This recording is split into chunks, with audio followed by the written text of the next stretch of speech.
ခေါင်းစဉ်မဲ့အချစ်တချို့အချစ်တွေကလောကကြီးကိုထုတ်ပြဖို့မဟုတ်ဘူးအဲ့ဒီအချစ်တွေမှာဇသိန်းဆိုတာမရှိသလိုအဆုံးသတ်ဆိုတာလည်းမရှိဘူးမင်းရောအနားမှာရှိမနေနိုင်တဲ့သူတယောက်ကိုချစ်ဖူးလားအစင်မပြေနိုင်မှန်းတိတိကြီးနဲ့နှလုံးသားကခေါင်းမာနေတော့ပဲလား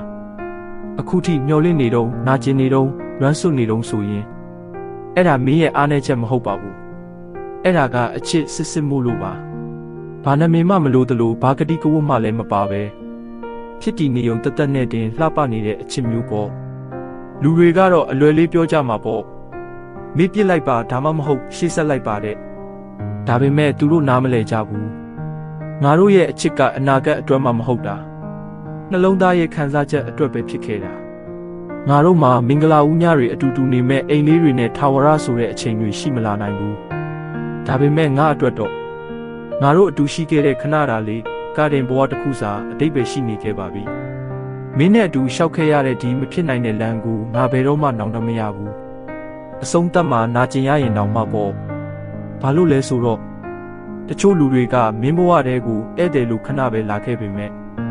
မင်းရဲ့ကဘာကြီးကိုတော့ထာဝရပြောင်းလဲသွားစေလိုပါမင်းငါ့ကိုဘာမှမပေးခဲ့ဘူး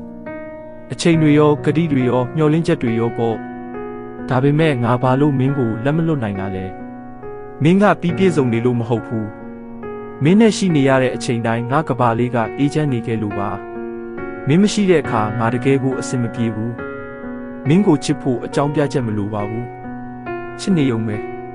အဲ့ဒါကပဲလုံလောက်နေပြီမဟုတ်လားဒါကြောင့်မင်းလဲတစုံတစ်ယောက်ကိုတိတ်တဆိတ်ချစ်နေရသူဆိုရင်စုပ်ကင်ထားဖို့နဲ့လက်လွတ်ဖို့ကြားမှာဝေခွဲမရဖြစ်နေတယ်ဆိုရင်ဒါလေးကိုမှတ်ထားပေးပါ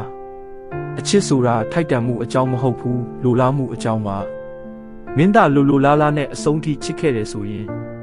မင်းဟာကဘာပေါ်မှာအချစ်တက်ဆုံးသူတစ်ယောက်ဖြစ်နေပါပြီ